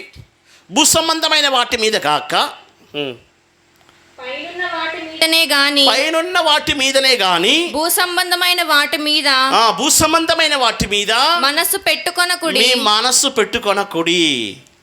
దేవునికి స్తోత్రం. ఈ గోపురము ద్వారా ఒక వ్యక్తి ఎక్కి వెళ్ళినట్లయితే ఆ వ్యక్తి ఆకాశమునకు చేరగలడు. ఈ నిచ్చెన ద్వారా ఒక వ్యక్తి ఎక్కి వెళ్ళినట్లయితే ఆ వ్యక్తి పరలోకమునకు చేరగలడు. ఈ రెక్కలు ఆకాశమును అంటుకొని ఉంటున్నవి అంటే పైన గోడకు అంటుకొని ఉంటామంటే ఆకాశమును అంటుకొని ఉన్నవి, పైనున్న వాటి మీద మనసు పెట్టబడి ఉన్నది. దేవునికి అధిపరిశుద్ధ నామానికి స్తోత్రం. రెండవదిగా దీని ద్వారా మనం నేర్చుకోవాల్సిన మరొక సత్యం ఏంటంటే ప్రకటన గ్రంథము 8వ అధ్యాయం 4వ వాక్యం చదివినట్లయితే ప్రకటన గ్రంథము 8వ అధ్యాయం 4వ వచనం. అప్పుడు ఆ ధూప ద్రవ్యముల యొక్క పొగ పరిశుద్ధుల ప్రార్థనలతో కలిసి దూత చేతిలో నుండి పైకి లేచి దేవుని సన్నిధికి చేరెను. హల్లెలూయా. దూత చేతిలో ఒక ధూపార్తె పట్టుకొని ఉన్నాడు. ఆ పొగ ఏమవుతుందంటే దూత చేతులను పైకి లేచి ఎక్కడికి వెళ్ళి చేరుచున్నది? ఆకాశమునకు, దేవుని సన్నిధికి చేరుతుంది. దేవునికి స్తోత్రం. అక్కడ మనం ఏమని చదువుతున్నాం? పరిశుద్ధుల యొక్క ప్రార్థనతో చేరి పైకి లేస్తుంది. మరొకసారి చదువమ్మా. అప్పుడు ఆ ధూప ద్రవ్యముల పొగ పరిశుద్ధుల ప్రార్థనలతో కలిసి దూత చేతిలో నుండి పైకి లేచి పరిశుద్ధుల యొక్క ప్రార్థనతో కలిసి దూత చేతిలో నుండి పైకి లేచి దేవుని సన్నిధిని చేరెను. ఆకాశమునకు చేరను, పరలోకమునకు చేరను, దేవుని సన్నిధికి చేరను అని అర్థం. దేవునికి అధిపరిశుద్ధ నామానికి స్తోత్రం. ఇప్పుడు గోపురము ద్వారా ఒక వ్యక్తి ఎక్కి వెళ్ళినట్లయితే ఆకాశమునకు చేరగలడు. నిచ్చెన ద్వారా ఒక వ్యక్తి ఎక్కి వెళ్ళినట్లయితే కొన ఆకాశం అంటుకొని ఉంటుంది. కాబట్టి అక్కడ దేవుని సన్నిధికి చేరుచున్నాడు. దేవదూతలు ఎక్కుచున్నారు, దిగుచున్నారు, పరలోకానికి ఎక్కి వెళ్ళుచున్నారు, కిందకి దిగి వచ్చుచున్నారు. పరిశుద్ధుల యొక్క ప్రార్థన అనేది ధూప ద్రవ్యం యొక్క పొగవలే పైకి లేచి దేవుని సన్నిధికి చేరుచున్నవి. ఈ కెరూబుల యొక్క ఒక రెక్క పై గోడ కంటుకొని ఉంటున్నది. ఇవన్నిటిని మనం చూసినట్లయితే ఒకదానితో ఒకటి సంబంధం కలిగి ఉన్నటువంటి దేవుని యొక్క వాక్య ఉపదేశములు. దేవుని యొక్క అధిపరిశుద్ధ నామానికి స్తోత్రం. ఈ దినములలో ఈ సత్యం అనేది ఒక రెక్క అనేది పై గోడకు అంటుకొని ఉండుట అనేది మొట్టమొదటిగా మన మనసు పైనున్న వాటి మీదనే పెట్టబడాలి అని సత్యమును బయలుపరుస్తుంది. రెండవదిగా గోపురముని అన్నప్పుడు మనకందరూ గుర్తుకు రావాల్సింది ఏంటంటే ఈ పరిశుద్ధుల యొక్క ప్రార్థన అనేది, ఆ ధూప ద్రవ్యం యొక్క పొగ అనేది పైకి లేచి దేవుని సన్నిధికి చేరుతుంది. పొగ ప్రకటన గ్రంథంలో రాయబడి ఉంది. ఆది కాండములు అయితే 11వ అధ్యాయములు అయితే వారు గోపురం కట్టుకొని మనం ఎక్కి వెళుతామంటున్నారు. యాకోబు చూసినటువంటి ఆ కళను చూసినట్లయితే దేవదూతలు ఎక్కి వెళ్ళుచున్నారు. ప్రకటన గ్రంథము 8వ అధ్యాయములు అయితే పరిశుద్ధుల యొక్క ప్రార్థన ఎక్కి వెళ్ళుచున్నది. క్లుప్తంగా ఒకే మాటలో చెప్పాలంటే ఆ గోపురము అనేది, ఆ నిచ్చెన అనేది ప్రార్థన జీవితానికి సాదృశ్యం. ఎందుకంటే ఒక వ్యక్తి ఈ గోపురము ద్వారా పైకెక్కి వెళ్ళగలడు, ఒక వ్యక్తి ఈ నిచ్చెన ద్వారా ఉన్నతమైన స్థానానికి పోగలడు, ఒక వ్యక్తి ప్రార్థన ద్వారా అతని ప్రార్థన ధూపం యొక్క ప్రార్థన దేవుని సన్నిధికి చేరుతుంది. అలాగైతే దానికి ఉన్నటువంటి రెండవ అర్థం ఏంటంటే ప్రార్థనా జీవితం. సుధులు స్తోత్రాలు పైకి పోవాలి. నీ ప్రార్థన ఈ రెక్కలు, ఒక రెక్క పైన గోడ కంటుకొని ఉంటున్నది, ఒక కెరూబు యొక్క ఒక్క రెక్క యువతల గోడకును, మరొక కెరూబు యొక్క మరొక రెక్క అవతల గోడకును ఆకాశం అంటుకొని ఉన్నది. దేవునికి స్తోత్రం. నీ జీవితంలో నీకున్నటువంటి ప్రార్థన జీవితము, నీ ప్రార్థన ధూపం యొక్క పొగ ప్రతిరోజు దేవుని సన్నిధికి చేరి ఆకాశం అంటుకొని ఉండాలి. ఈ దినాల మన ఎంతమందికి అటువంటి ఒక ప్రార్థన జీవితం ఉంటున్నది? మద్రాసు పట్టణంలో ప్రేయర్ టవర్ అనే ఒక ప్లేస్ ఉంటున్నది. ప్రేయర్ టవర్ పేరు ప్రేయర్ టవర్, ప్రార్థనా గోపురం. అక్కడ ఎప్పుడు 24 గంటలు ప్రార్థన చేస్తూ ఉంటున్నారట. జీతం ఇచ్చి ప్రార్థన చేసుకుంటున్నారు, డబ్బులు కట్టి ప్రార్థన చేసుకుంటున్నారు. దేవునికి స్తోత్రం. ప్రార్థనా గోపురం, ప్రేయర్ టవర్. గోపురం అనేది ఏంటి? ప్రార్థనకు సాదృశ్యం. నిచ్చెన అనేది ఏంటి? ప్రార్థనకు సాదృశ్యం. దేవదూతలు ఎక్కుచున్నారు, అక్కడికి చేరుతున్నారు. ఆ ధూపద్రవ్యం యొక్క పొగ పైకి ఎక్కి దేవుని సన్నిధికి చేరుతున్నది. దేవునికి అది పరిశుద్ధ నామాని స్తోత్రం. నీ మనస్సు అనే రెక్క ఎక్కడ ఉంటున్నది? పై గోడ కంటుకొని ఉంటున్నదా? నీ ప్రార్థన జీవితము, నీ స్తుతులు స్తోత్రాలు చెల్లించే జీవితం ఎలాగుంటున్నది?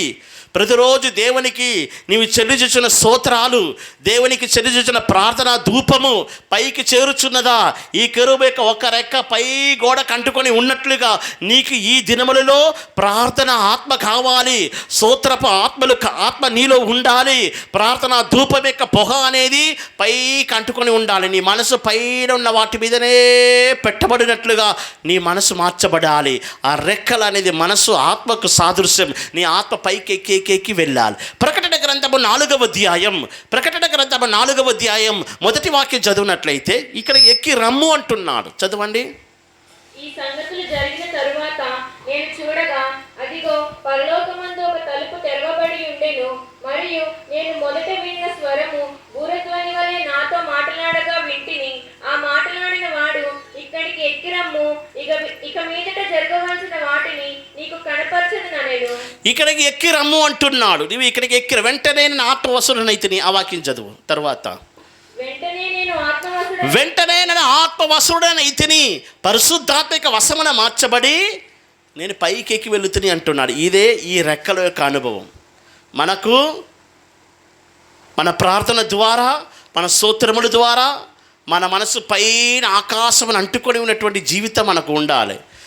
మన రెక్కల ఆకాశం అంటుకొని ఉండే ప్రార్థన జీవితం, స్తుతులు స్తోత్రాలు పైకి ఎక్కి వెళ్ళినట్లుగా ఉన్న ఉన్నతమైన జీవితం మనకు ఉండాలి. ఎహెజ్కేలు గ్రంథమునకు మన పరిశుద్ధ గ్రంథమును తెలుపునప్పుడు ప్రవక్తను పరిశుద్ధాత్మ దేవుడు ఏం చేస్తున్నాడంటే ఎత్తుకొని పోవచ్చున్నాడు, ఉన్నతమైన స్థలమునకు తీసుకొని పోవచ్చున్నాడు. ఎహెజ్కేలు గ్రంథము 3వ అధ్యాయం 12వ వచనం. అంతలో ఆత్మ నన్ను ఎత్తుకొని పోగా యెహోవా ప్రభావమునకు స్తోత్రము కలుగును గాక అను శబ్దం ఒకటి ఆయన ఉన్న స్థలం. ఎవరి యొక్క ఆత్మ ఈ రెక్కల వలె ఆకాశమును అంటుకొని ఉండును? ఎవరి యొక్క రెక్కలు అనే ఆ మనస్సు ఆత్మ ఆకాశమునకు చేర్చబడును? పరిశుద్ధాత్మ దేవుని తీసుకొని పోవచ్చున్నాడు. స్తోత్రం కలుగును గాక. స్తుతులు స్తోత్రముల ద్వారా నీ స్తోత్రాలు ఆకాశం అంటుకొని ఉన్నట్టు నీ మనస్సు, నీ ఆత్మ ఆకాశమునకు చేర్చబడుచున్నది. ఈ దినమున మన అందరికీ కావలసినది ప్రార్థన ఆత్మ, స్తుతులు స్తోత్రం యొక్క ఆత్మ. మన స్తుతులు స్తోత్రాలు ప్రార్థన ఎల్లప్పుడూ ఆకాశం అంటుకొని ఉండాలి. మన స్తుతులు స్తోత్రాలు ఆకాశమునకు చేరునట్లుగా మన జీవితాన్ని మనం నూతనపరచకూడదము. ఈ కెరూబులు ఒక రెక్క ఆకాశమును అంటుకొని ఉన్నట్లుగా అదే ఆత్మ, అదే మనస్సు మనం కలిగి ఉండవలనని పరిశుద్ధాత్మ దేవుడు కోరుచున్నాడు.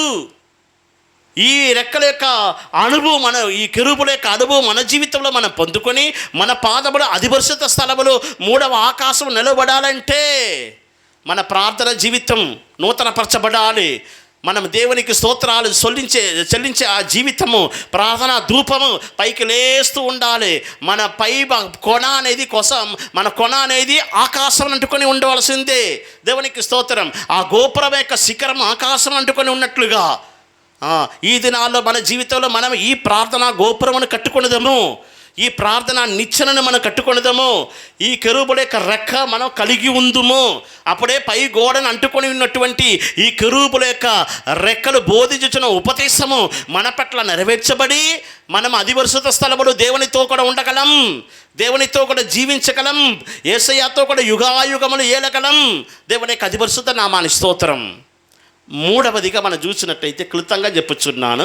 ఒక రెక్క ఈ కెరూబు యొక్క ఒక రెక్క మరొక రెక్కలు ఎదురుగా ఉన్నటువంటి మరొక కెరూబు యొక్క ఒక రెక్కతో మధ్య భాగంలో అంటుకొని ఉంటున్నా. వాక్యం ఒకసారి చదవమ్మా. 2 దినవృత్తాంత గ్రంథము మొదటి రాజుల గ్రంథము 6వ అధ్యాయం 27వ వచనం. అతడు ఈ కేరూబులను గర్భాలయములో ఉంచెను. ఆ కేరూబుల రెక్కలు విప్పుకొని ఒకదాని రెక్క యువతలి గోడకును రెండవ దాని రెక్క అవతలి గోడకును అంటి ఉండెను. గర్భాలయమందు వీటి రెక్కలు ఒకదానితో ఒకటి అంటుకొని ఉండెను. గర్భాలయమందు వీటి రెక్కలు ఒకదానితో ఒకటి అంటుకొని ఉండెను. చూడండి, ఈ చిత్రపటంలో ఎంతో ఒక మనోహరమైన రీతిగా సొలొమోను రాజు కెరూబులను చేసి ఉన్నాడు. ఒక రెక్క ఈ కెరూబు యొక్క ఒక రెక్క, మరొక ఎదురుగా ఉన్నటువంటి కెరూబు యొక్క ఒక రెక్క గర్భాలయంలో దేవుని మందిరం యొక్క మధ్య భాగంలో ఒకదానితో ఒకటి అంటుకొని ఉండేది. దేవునికి స్తోత్రం. ఈ రెక్కలు అనేది మనస్సుకు సాదృశ్యం, ఆత్మకు సాదృశ్యం అనేది మనం తెలుసుకొని ఉన్నాం. అంటే అర్థం ఏంటి? దేవుని యొక్క సన్నిధానంలో, ఈ గర్భాలయంలో, ఈ అధిపరిశుద్ధ స్థలంలో నీ మనసు నా మనసు రెండు ఒకటే. నీ మనసు నా మనసు రెండు ఒకటే. మనం చేరి ఉందాం. నీ మనసు నా మనసు రెండు ఒకటే. నీ మనసుతో నా మనసు చేరి ఉన్నది. అందుకే చూడండి, ఈ ఒక కెరూబులు వేరువేరు అయినా సరే రెక్కలు ఒకదానితో ఒకటి అధిపరిశుద్ధ స్థలంలో గర్భాలయంలో కలుసుకొని ఉన్నవి. ఏక మనస్సును బయలుపరుస్తుంది, ఏక తాత్పర్యమును బయలుపరుస్తుంది. దేవునికి స్తోత్రం. ఏక మనసు, ఏక తాత్పర్యం, ఐక్యత, ఒకదానితో ఒకటి. నీ మనసు నా మనసు రెండు ఒకటే, వేరు వేరు కాదు.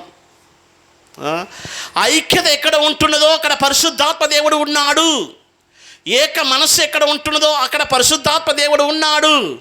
సాతాను ఏం చేస్తాడంటే విభజన కలుగజేస్తాడు. 1947వ సంవత్సరమున భారతదేశానికి స్వాతంత్రం ఇచ్చినప్పుడు ఆ తెల్లదొరలు ఏం చేశారు? బ్రిటిష్ వాళ్ళు దేశాన్ని విభజించారు, పాకిస్తాన్ని విభజించారు, ఇండియాని విభజించారు. అంతేగాక తూర్పు పాకిస్తాన్ అని బంగ్లాదేశ్ని విభజించారు. అంత దేశాన్ని ముక్కలుగా చేసి పెట్టేసిపోయారు. ఈ దినముల వరకు ఎన్ని యుద్ధాలు, ఎన్ని నాశనాలు, ఎంతమంది మనుషులు సైనికులు చనిపోతున్నారు. దేశానికి సమాధానం లేదు. దేవునికి స్తోత్రం. విభజన అనేది ఏం చేస్తుందంటే అసమాధానం కలుగజేస్తుంది. సాతాను ఏం చేస్తాడంటే విభజిస్తాడు. ఆయన పరిశుద్ధాత్మ దేవుడైతే ఏకపరచుచున్నారు. ఏక మనసు, ఏక తాత్పర్యం. దేవునికి స్తోత్రం.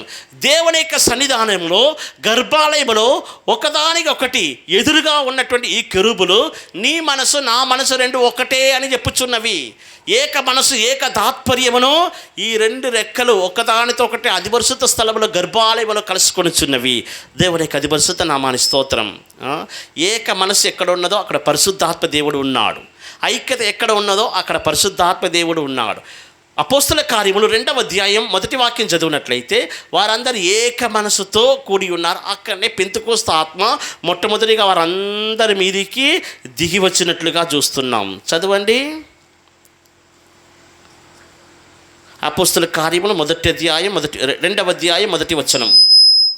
పెంతెకోస్తు పండుగ దినము వచ్చినప్పుడు అందరూ ఒక చోట కూడి ఉండిరి. అపోస్తల కార్యములు 1వ అధ్యాయం 14వ వచనం. వీరందరూ వీరితో కూడా కొందరు స్త్రీలను యేసు తల్లి అయిన మరియాయు ఆయన సహోదరులను ఏక మనసుతో ఎడతెగక ప్రార్థన చేయుచు ఏక మనసుతో ఎడతెగక ప్రార్థన చేస్తున్నారు. వారి మీదనే పరిశుద్ధాత్మ దేవుడు దిగి వచ్చాడు. సాతాను విభజన కలుగజేస్తున్నాడు, వైరమును కలుగజేస్తాడు, పగను కలుగజేస్తాడు, విడదీస్తాడు. పరిశుద్ధాత్మ దేవుడు దిగి రావాలంటే ఏక మనసు ఉండవలను. దేవుని సన్నిధి మనం అనుభవించాలంటే ఏక మనసు ఉండవలను. ఎక్కడ ఏక మనసు ఉన్నదో అక్కడ పరిశుద్ధాత్మ దేవుడు ఉన్నాడు. దీని గురించి మనం వివరంగా చెప్పాలంటే ఎన్నో కార్యాలు ఉన్నాయి. మిగిలిన కార్యములు రేపటి దినము మనము దేవుని సన్నిధిలో వాక్యమును తెలుసుకునేదము. ఈ దినమున ఈ 3 కార్యాలు తెలుసుకొని రెక్కల్లో ఉన్నటువంటి 3 కార్యములు దేవునికి స్తోత్రం. వాక్యమునకు సమర్పించుకునేదాం. అందరి కళ్ళు మూసుకునేదాము. అందరు లేచి నిలబడదాం. అందరు లేచి నిలబడండి. ప్రభువా, నిజముగా ఈ దినమున మాతో మాట్లాడిన ఈ వాక్యమును అనుసరించి ప్రభువా, మేము మా ప్రాణ ఆత్మ శరీరమును మీకు సమర్పిస్తున్నామని చెప్పి అందరి దేవుని సన్నిధిలో సమర్పించండి. ఆమేన్. స్తోత్రం, స్తోత్రం, స్తోత్రం, స్తోత్రం. ఈ దినమున ఈ రెక్కలు మనకు బయలుపరచుచిన ఉపదేశం ఏమిటో మనం తెలుసుకొని ఉన్నాం. ఇంకనే రెక్కల ద్వారా మనం నేర్చుకోవలసిన సత్యాలు ఎన్నో ఉన్నాయి. మిగిలిన కార్యములు మనం రేపటి దిన మనం తెలుసుకునేదేమో. పరిశుద్ధాత్మ దేవునికి అందరు సమర్పించదాం. ప్రభువా, ఈ కెరూబులు వలె ఈ కెరూబులు ఇలాంటి రెక్కలు కలిగి ఉన్న విధముగా మా జీవితంలో కూడా మా మనస్సు అనే రెక్కల్లో ఇటువంటి అనుభవాలు ఉన్నట్లుగా మాకు కృపను అనుగ్రహించమని అందరూ దేవుని ఆత్మకు సమర్పించదము. ఆమేన్. స్తోత్రం, స్తోత్రం, స్తోత్రం, స్తోత్రం, స్తోత్రం. హల్లెలూయా, హల్లెలూయా. అందరూ ప్రార్థన చేయాలి. అందరూ మీ నోరు దేవుని సన్నిధానంలో తెరవాలి. నీ నోరును బాగా తెరవము, నేను మేళ్లతో నింపదనని ప్రభు సెలవిచ్చుచున్నాడు. హల్లెలూయా, హల్లెలూయా. ప్రభువా, ఈ కెరూబుల యొక్క ఆత్మీయ అనుభవాలు మా జీవితంలో కలుగజేయము. మేము మీ సన్నిధానములో అతి పరిశుద్ధ స్థలములో మా పాదములు చక్కగా నిలవబడినట్లుగా ఈ కెరూబుల యొక్క అనుభవం మాకు దయచేయమని అందరూ ప్రార్థన చేయండి. పరిశుద్ధాత్మ దేవుడు మన మధ్యలో సంచరించుచున్నారు. పరిశుద్ధాత్మ దేవుడు మన మీద అల్లాడుచున్నాడు. భూమి నిరాకారముగాను శూన్యముగాను ఉండెను. పరిశుద్ధాత్మ దేవుడు అగాధ జలము పైన అల్లాడుచుండెను. ఆ దినమున అగాధ జలము పైన అల్లాడిన పరిశుద్ధాత్మ దేవుడు ఈ దినమున నీ మీద అల్లాడుచున్నాడు. హల్లెలూయా, హల్లెలూయా. ఆమేన్. 6 రెక్కలు గల సేరాపులు పరిశుద్ధుడు పరిశుద్ధుడనుచు. 6 రెక్కలు గల సేరాపులు పరిశుద్ధుడు పరిశుద్ధుడనుచు. గాన ప్రతిగానం చేయచుడగా మా శిరస్సులు వంచి స్తుతించుచున్నాము. గాన ప్రతిగానం చేయచుడగా మా శిరస్సులు వంచి స్తుతించుచున్నాము. 6 రెక్కలు గల సేరాపులు పరిశుద్ధుడు పరిశుద్ధుడు. 6 రెక్కలు గల సేరాపులు పరిశుద్ధుడు పరిశుద్ధుడనుచు. గాన ప్రతిగానం చేయచుడగా మా శిరస్సులు వంచి స్తుతించుచున్నాము. ఆమేన్. హల్లెలూయా, హల్లెలూయా, హల్లెలూయా, హల్లెలూయా. నిమతడ మెన్నకసు మనాదిడ మెన మేకడ మెనాజి లేకిడ బహంత మెన్నకట పాని బొడ్డు సంతుడ మెనాయ్. ఆమేన్. హల్లెలూయా. పైనున్న వాటి మీదనే కానీ భూ సంబంధమైన వాటి మీద మీ మనసు పెట్టుకొనవద్దు. ఈ లోక సంబంధమైన వాటి వలన ఈడుపబడవద్దు. సాతాను నిన్ను ఈడ్చి ఈ నేల మీద ఈ భూమి మీద పడవేయాలని చూస్తున్నాడు. పరిశుద్ధాత్మ దేవుడైతే నిన్ను లేవనెత్తాలని చూస్తున్నాడు. నీ మనసు నీ రెక్కలు ఉన్నతమైన స్థలంలో అంటుకొని ఉండాలని కోరుకుంటున్నాడు. నీ ఉన్నతమైన స్థలమునికి ఎక్కి వెళ్ళాలని కోరుకుంటున్నాడు. ఇప్పుడే ఎక్కి రమ్ము అని పరిశుద్ధాత్మ దేవుడు మాట్లాడుచున్నాడు. ఎంతమంది ఆత్మవశులుగా మార్చబడుచున్నారు. ఎక్కి వెళ్ళండి, ఉన్నతమైన స్థలమునకు ఎక్కి వెళ్ళండి. పూర్వదినముల వలె దిగినట్లుగా దిగిరమ్ము పవిత్రాత్ముడా. పూర్వదినముల వలె దిగినట్లుగా దిగిరమ్ము పవిత్రాత్ముడా. బలపరచుము ఆత్మశక్తితో నిలుపుము నీదు సాక్షులుగా. బలపరచు బలపరచుము ఆత్మశక్తితో నిలుపుము నీదు సాక్షులుగా బలపరచుము ఆత్మశక్తితో ఆమేన్. నిలుపుము నీదు సాక్షులుగా బలపరచుము ఆత్మశక్తితో నిలుపుము నీదు సాక్షులుగా. ఆమేన్ ఆమేన్. హల్లెలూయా హల్లెలూయా హల్లెలూయా హల్లెలూయా. స్తోత్రం స్తోత్రం స్తోత్రం స్తోత్రం స్తోత్రం స్తోత్రం.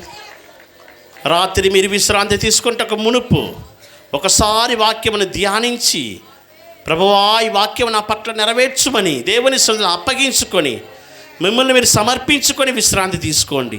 అప్పుడు పరిశుద్ధాత్మ దేవుడు మీ జీవితంలో గొప్ప కార్యములు చేయగలడు. మీ కుటుంబ జీవితమును ఆశీర్వదించును. నీ ఆత్మీయ జీవితమును ఆశీర్వదించి, నీ శరీర ప్రకారమైన జీవితమును ఆశీర్వదించి, ఉన్నతమైన ఆశీర్వాదముల చేత నేను నింపుటకు ఆయన శక్తిమంతుడై ఉన్నాడు. హల్లెలూయా హల్లెలూయా. నీకు నూతనమైన ప్రార్థన జీవితము, స్తుతులు స్తోత్రాలు చెల్లించే జీవితము, నీ ధూపము ఆ పొగ పైకి లేస్తూ ఉన్నటువంటి ఉన్నతమైన ఆత్మీయ అనుభవం అనుగ్రహించి ప్రభు నేను ఆశీర్వదించుచున్నాడు. సంతోషముతో తిరిగి వెళ్ళుము. హల్లెలూయా. స్తోత్రం స్తోత్రం స్తోత్రం స్తోత్రం. హల్లెలూయా. అందరి చరి దేవుని స్తోత్రించదము. స్తోత్రం స్తోత్రం. ప్రభు మన మధ్యలో వచ్చి మనతో మాట్లాడిన అమూల్యమైన వాక్యములు కొరకై స్తోత్రించదము. స్తోత్రం స్తోత్రం స్తోత్రం. కొనసాగించి ఈ కూటములో ఆదివారం సాయంకాలం వరకు నడిపించబడును. మీ ఇరుగు పొరుగు వారు, స్నేహితులు, బంధుమిత్రులు అందరినీ తీసుకురండి. జరుగుతున్న కూటాలన్నింటినీ ప్రతిరోజు ప్రభు మనకు ఆశీర్వాదంగా మార్చినట్లుగా స్తోత్రించదము. స్తోత్రం స్తోత్రం స్తోత్రం స్తోత్రం. తీసుకొచ్చిన దేవుని బిడ్డలందరినీ ఆశీర్వదించినట్లుగా స్తోత్రించదము. స్తోత్రం స్తోత్రం స్తోత్రం. రాకడ కొరకు అందరినీ సిద్ధపరచినట్లుగా స్తోత్రించదము. స్తోత్రం స్తోత్రం స్తోత్రం. సమస్త స్తుతి ఘనత మహిమ ప్రభుకే చెల్లించి స్తోత్రించదము. స్తోత్రం స్తోత్రం స్తోత్రం. తండ్రి కుమార పరిశుద్ధ ఆత్మదేవుని స్తోత్రించదము. ప్రార్థించదు. మహాపరిశుద్ధుడా, జీవాధిపతి, నీకు స్తోత్రం చెల్లిస్తున్నాం. గత కాలమంతా నీ కృప చేత మమ్మలను కాపాడి దేవాది దేవుడిగా ప్రభా నీ అనాది సంకల్పం చేత ఈ ప్రాంతంలో ప్రభా స్తోత్రం, నీ రక్షణ సువార్త వెలువడుటకు ప్రభా స్తోత్రం, ఆది కాలం ఈ సంకల్పము నెరవేర్చబడుటకై ప్రభా స్తోత్రం. ఈ ప్రాంతంలో ప్రభా ఈ సువార్త కూటములు అనుగ్రహించినందుకే నీకు స్తోత్రం చెల్లిస్తున్నాం. మీ దాసులకు ఇచ్చిన ఆలోచన యావత్తు నెరవేర్చబడటానికి ఈ కాలమును ప్రభా మీరు నిర్ణయ కాలముగా అనుగ్రహించినందుకే నీకు స్తోత్రం చెల్లిస్తున్నాం. ఈ నిర్ణయింపబడిన కాలములో ప్రభా స్తోత్రం ఈ ప్రాంతంలోనికి నడిపించి సత్య సువార్తను ప్రకటించడానికి నీ ప్రభా నీ విశేషమైనటువంటి ఉపదేశమును ప్రభా ఈ ప్రాంతంలో తెలియచేయటానికి ప్రభా మీరు సముఖమును సిద్ధపరచినందుకే నీకు స్తోత్రం చెల్లిస్తున్నాం. మొదటి దినమున ప్రభా మీ సన్నిధి మాకు తోడుగా ఉంచి ఆశీర్వాదకరముగా మీరు తండ్రి ఈ కూటమును జరిగించినందుకే నీకు స్తోత్రం చెల్లిస్తున్నాం. ఈ రెండవ దినమును కూడా ప్రభా మహామహిమతో మీరు దిగివచ్చి ఆత్మస్వరూపిగా అదృశ్యుడైన దేవుడిగా మీరు మా మధ్యలో క్రియ చేసినందుకే నీకు స్తోత్రాలు చెల్లిస్తున్నాం. మీరెంతైనా నమ్మదగిన దేవుడిగా ప్రభువా స్తోత్రం. ఈ దినమందు కూడా ఆత్మ ద్వారా, కృప ద్వారా, వాక్యం ద్వారా మీరు మా మధ్యలో క్రియ చేసినందుకే నీకు స్తోత్రాలు చెల్లిస్తున్నాం. కనికరము గల దేవుడిగా ప్రభువా స్తోత్రం. నీ దాసులను మీ ప్రతినిధులుగా నిలబెట్టి ప్రభువా ఈ దినమందు కావలసినటువంటి సర్వ సమాజానికి కావలసినటువంటి ప్రభువా సత్యోపదేశములను మీరు అనుగ్రహించినందుకే నీకు స్తోత్రం. సియోనులో నుండి, పరమ యెరూషలేములో నుండి మీ వాక్కులు బయలుపరిచినందుకే నీకు స్తోత్రాలు చెల్లిస్తున్నాం తండ్రి. స్తోత్రం. ఈ దినమందు ప్రభా స్తోత్రం, గర్భాలయములో ఉంచబడినటువంటి కెరూబుల యొక్క రెక్కల నిమిత్తమై ప్రభా స్తోత్రం, అవి ఏ విధముగా ఉన్నవో ఆ రెక్కలలో ఉన్నటువంటి విశేషమైనటువంటి సంగతులను, గూఢమైన సత్యములను ప్రభా స్తోత్రం ఈ రోజున సర్వ సమాజమునకు మీరు తెలియజేసినందుకే నీకు స్తోత్రం. అవి దేవుని సన్నిధికి వెళ్ళుటకును ప్రభా ఏక మనస్సుకును పరిశుద్ధాత్మకును ప్రభా సాదృశ్యంగా ఉంచబడి ఉన్నవని ప్రభా ఈ కాలమందు దాచబడినటువంటి మరుగైన సత్యములను మరలా మీరు మరుగు చేయబడినటువంటి సత్యములను బయలుపరిచినందుకే నీకు స్తోత్రం. ఈ సమాజములో ప్రభువా ఈ సువార్తను విని ప్రభువా స్తోత్ర ఉపదేశములు అంగీకరించిన వారందరూ ఏక మనస్కులై పరిశుద్ధాత్మ పూర్ణులై ప్రభువా నీ నిత్యమైన రాజ్యమునకు రాకడకు వారసులుగా మార్చబట్టకే సహాయం చేయమని వేడుకొనుచున్నాం. ఎందు నిమిత్తమైనను ఈ కూటముల్లో పడుచున్నటువంటి ప్రయాస వ్యర్థం కాకున్నట్లుగా మీరే నీరు కట్టి ఫలింపజేసి ఓ గుంపు జనులను మీరు రాకడకు రాజ్యమునకు సిద్ధపరచమని వేడుకొనుచున్నాం. నీ ప్రతినిధులుగా వాడబడుచున్న సేవకులకు కావాల్సిన అభిషేకమును, ఆరోగ్యమును, కృపను దేవాది దేవుడిగా మీరు సమృద్ధిగా అనుగ్రహించి బలపరచండి. మిగిలిన కూటాలన్నింటినీ ఆశీర్వదించండి, వాతావరణం అనుకూలపరచండి. ఈ ప్రాంతంలో ఉన్న జనులు అనేక మందిని నీ సన్నిధికి ఆకర్షించి తీసుకురండి. ముందున్న కూటాలన్నింటినీ మీ చేతికి సమర్పిస్తున్నాం. ఈ రాత్రి నీ సన్నిధానానికి వచ్చి వాక్యమిని తిరిగి వెళ్ళుచున్న బిడ్డలందరిలో ఆత్మైన దేవుడిగా మీరు క్రియ చేసి ఇటు అనుభవాల్లో వారిని పెంచి పోషించి నీ మహిమగల రాకడకు రాజ్యమునకు నన్ను మమ్మల్ని అందరినీ సిద్ధపరచమని యేసు పరిశుద్ధ నామమున అడిగి వేడుకొనుచున్నాము తండ్రి. ఆమేన్. స్తోత్రం స్తోత్రం స్తోత్రం స్తోత్రం. మన ప్రభువైన యేసుక్రీస్తుని కృపయు, తండ్రి అయిన దేవుని ప్రేమయు, పరిశుద్ధాత్మ సహవాసమును మనకందరికీ ప్రభు రాకడ వరకు తోడుగా ఉండునుగాక. హల్లెలూయా హల్లెలూయా హల్లెలూయా. అందరికీ ప్రైజ్ ది లార్డ్. ప్రభు మిమ్మల్ని దీవించునుగాక. ప్రార్థన కావలసిన వారు ముందుకు రండి. ప్రార్థన కావలసిన వారు ముందుకు రండి.